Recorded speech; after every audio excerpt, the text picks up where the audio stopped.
आप देख रहे हैं समाचार टाइम, खबर सच की, आवाज आपकी। आओ घटाओ दाम वरना होगी नींद हराम। अंतर्राष्ट्रीय बाजार में तेल की कीमतें न्यूनतम स्तर पर होने के बावजूद देश में डीजल पेट्रोल की कीमतें आसमान क्यों छू रही है? जवाब दो। निजी तेल कंपनियों को लाभ पहुंचाने के लिए पेट्रोलियम पदार्थों में की जा रही बेतहाशा मूल्य वृद्धि के खिलाफ उत्तराखंड राज्य स्तर पर वामपंथी पार्टियों के संयुक्त आह्वान पर हल्द्वानी के बुद्ध पार्क में शारीरिक दूरी के मानकों का पालन करते हुए विरोध दिवस कार्यक्रम का आयोजित किया गया। धरना प्रदर्शन के पश्चात मोदी सरकार का पुतला दहन किया गया।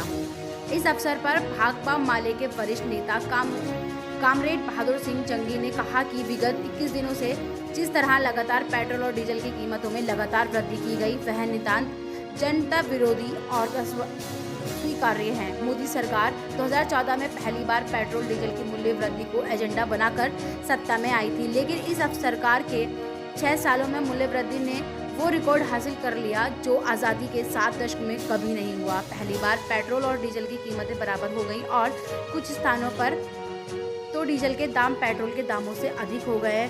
माले जिला सचिव डॉक्टर कैलाश पांडे ने कहा कि जिस समय पूरा देश कोरोना के कहर की चपेट में है, काम धंधे ठप हैं और आय के स्रोत समाप्त हो रहे हैं, ऐसे में सरकार को चाहिए था कि वह जनता को राहत देती, उस पर महंगाई के बोझ को कम करती, लेकिन उसके ठीक उलट केंद्र सरकार पेट्रोल डीजल की कीमतें लगातार बढ़ाई जा रही है। पेट्रोल डीजल के दामों पर यह वृद्धि आवश्यक वस्तुओं के दामों में भी वृद्धि का सबब बनेगी और ये आम आदमी का जीना और मुश्किल कर देगी। ये विडंबना है कि जब दुनिया भर में क्रूड ऑयल की कीमतें रसातल को चल गईं, तब भी सरकार ने उन निम्न स्तर पर पहुंची हुई तेल की कीमतों का लाभ जनता तक नहीं पहुंचने दिया।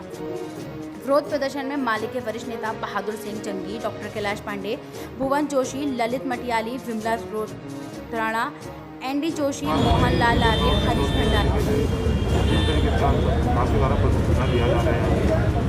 देखिए, लगातार 21 दिन से जिस तरह से डीजल और पेट्रोल की कीमतें बढ़ रही हैं, मोदी सरकार जब सत्ता में आई थी 2014 में, तो इन्होंने कहा था कि बहुत हुई डीजल पेट्रोल की मार, अब की बार मोदी सरकार।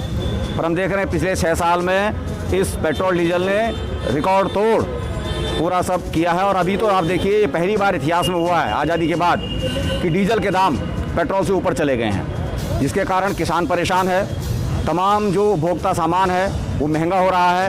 और आप देख रहे हैं किसानों के लिए जिस समय रोपाई का सीज़न है, उस समय ठीक उस समय बिल्कुल आपने डीजल के दाम बढ़ा दिए, तो उसके खिलाफ हम लोग यहाँ हैं। और इस समय कोरोना के समय जिस समय पूरा देश परेशान है, तमाम जो काम धंधे चौपट हुए हैं, उस समय पेट्रोल डीजल के दाम बढ़ाना, रोडवेज के किराए को बढ़ाना, ये बिल्कुल जन विरोधी कदम है मोदी सरकार का और हम इसकी खिलाफत करते हैं और इसके लिए हम लोग यहाँ धरने पर बैठे हुए हैं। आप लोगों द्वारा किस तरीके की आप मांग कर रहे हैं? हम लोग ये मांग कर रहे हैं कि अंतर्राष्ट्रीय बाजार में जिस समय तेल की कीमतें नीचे गई हैं, तो हमारे देश में ये जनता का पूरा अधिकार है कि जिस समय पूरे दुनिया में तेल की कीमतें कम हो रही हैं, तो भारत में भी तेल की कीमतें कम की जाएँ, जनता को राहत दी जाए। और कोरोना के समय तो ये और भी ज़रूरी हो जाता है कि पेट्रोल डीजल के दाम में कमी की जाए, रोडवेज के किराए में कमी की जाए। और इस मांग को लेकर के हम लोग यहाँ धरना प्रदर्शन कर रहे हैं और पूरे राज्य के भीतर ही हो